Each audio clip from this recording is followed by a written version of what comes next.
Hello everyone, यहाँ पर अपना चल रहा है सेक्शन 3 जिसमें हम लोग आज देखने वाले कांस्टेंट इन डार्ट।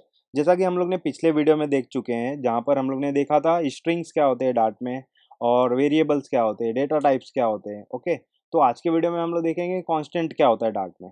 तो कांस्टेंट नाम से पता चल रहा है कि किसी चीज़ को हम लोग को कांस्टेंट रखना है। ओके, किसको? When we never want to change the value of variable. Variable का अगर आपको वैल्यू कुछ कांस्टेंट रखना है थ्रू आउट द ऐप, तो अब आप यूज़ करेंगे कांस्टेंट को। ओके, तो यहाँ पर कांस्टेंट में हमारे पास दो कीवर्ड है, एक कांस्ट कीवर्ड है और एक फाइनल कीवर्ड है। तो दोनों सेम ही काम करते हैं, दोनों एक ही बार वैल्यू असाइन करना होता है। दोबारा असाइन करोगे तो उसमें एरर आएगा। ओके, फॉर एग्जांपल यहाँ पर मैं आपको लिख के दिखाता हूँ तो ज़्यादा अच्छे से समझेगा आपको। ओके, तो मैं यहाँ पर वॉइड मेन लिखा, तो मेन मेथड के अंदर आते हैं और यहाँ पे फाइनल कीवर्ड मैंने लिखा और इसके आगे ए लिख देता हूँ, इक्वल टू 10 लिख देता हूँ। ओके, तो इसको इंट भी लिख सकते हैं आगे। आप नहीं लिखते तो भी कोई प्रॉब्लम नहीं है, वो अपने आप समझ जाएगा कि भाई ये इंट वेरिएबल है। ओके, तो फाइनल ए आपने असाइन कर दिया। अभी मैं ए के अंदर अगर 20 असाइन करूँ या 30 असाइन करूँ कुछ भी, तो यहाँ पर एरर आपको शो करेगा कि भाई फाइनल वे फाइनल वेरिएबल एक ही बार असाइन होता है, दोबारा आप उसको असाइन नहीं कर सकते कुछ दूसरा वैल्यू। ओके, एक तो ये हुआ। अब दूसरा कॉन्स्ट कीवर्ड ले लेते हैं हम लोग। ओके, तो कॉन्स्ट कीवर्ड लिखा, बी लिखता हूँ, इक्वल टू 30 लिख देता हूँ या तो 20 लिख देते हैं। ओके, 20 लिख दिया।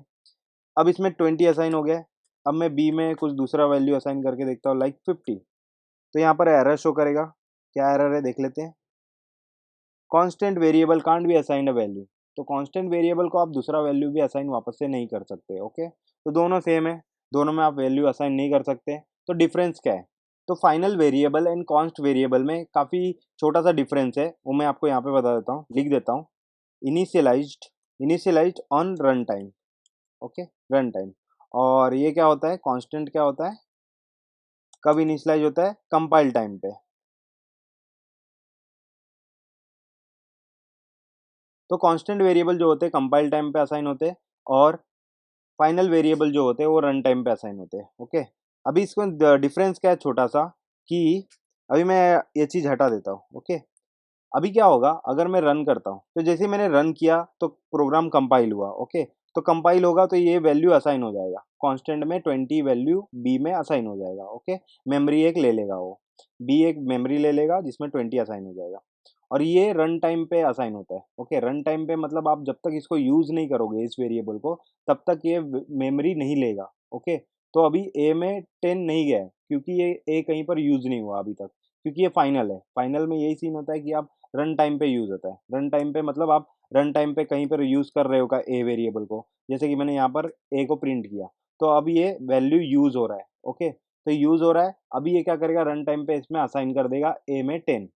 ओके, तो अब यहाँ पर दो मेमोरी आ जाएगा, एक कांस्टेंट के लिए एक फाइनल के लिए। तो यहाँ पर आप कांस्टेंट को यूज़ करो या मत करो, तो कंपाइल टाइम पे असाइन हो जाएगा, एक मेमोरी वो ले लेगा। ओके, लेकिन फाइनल में ऐसा नहीं है, जब तक आप उसको यूज़ नहीं करोगे तब तक वो मेमोरी नहीं लेगा। तो जब तक आप फाइनल वेरिएबल को यूज़ नहीं करते हो तब तक वो मेमोरी नहीं लेता है। ओके, तो जब वो कहीं पर भी यूज़ हो रहा है वो वेरिएबल, तब वो मेमोरी असाइन होगा रन टाइम पर। ओके, तो जैसे ही आप रन करोगे तो कंपाइल टाइम पे 20 का वैल्यू इसमें बी में असाइन हो जाएगा और मेमोरी ले लेगा, आप यूज़ करो या मत करो। तो ये छोटा सा डिफरेंस था फाइनल एंड कॉन्स्ट कीवर्ड में। तो ओके, अभी एक और छोटा सा डिफरेंस है दोनों में।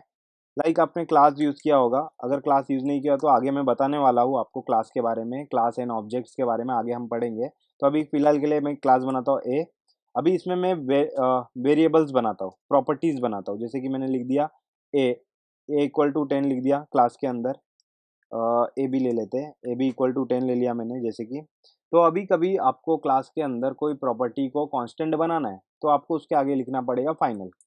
आप यहाँ पर कॉन्स्ट नहीं यूज़ कर सकते, क्लास के अंदर सिर्फ आप फाइनल यूज़ कर सकते हो। ओके, जैसे कि मैं बोलूँ अगर कॉन्स्ट यूज़ करके दिखाऊँ आपको, const int B V equal to 30, तो यहाँ पर अभी अपने को एरर शो करेगा कि भाई क्लास के अंदर हम लोग कॉन्स्ट को यूज़ नहीं कर सकते। Okay, only static field can be declared as a const. मतलब कि अगर आपको कांस्टेंट को यूज़ करना है क्लास में तो आप उसके आगे स्टैटिक लिख दो, तब आप यूज़ कर सकते हो, तो अभी ये एरर हट जाएगा। तो ये क्लास एंड ऑब्जेक्ट्स के बारे में आगे बात करेंगे हम लोग। अभी आपको आई होप आपको समझ में आ गया होगा कि फाइनल और कांस्ट में क्या डिफरेंस है छोटा सा। तो यही छोटा सा डिफरेंस है कि रन टाइम पे असाइन होता है फाइनल में और कंपाइल टाइम पे कॉन्स्ट में असाइन होता है, और दोनों सेम चीज़ है। एक बार आपने असाइन कर दिया तो उसमें दूसरा वैल्यू आप असाइन नहीं कर सकते। ओके, तो मिलते हैं नेक्स्ट वीडियो में, जहाँ पर हम लोग देखेंगे if else statement, if else ladder statement और फॉर लूप, व्हाइल लूप। आगे बढ़ते जाएंगे हम लोग लाइन बाय लाइन। तो अगर आपको वीडियो पसंद आया तो लाइक करें, सब्सक्राइब करें, शेयर करें दोस्तों में। Thanks for watching.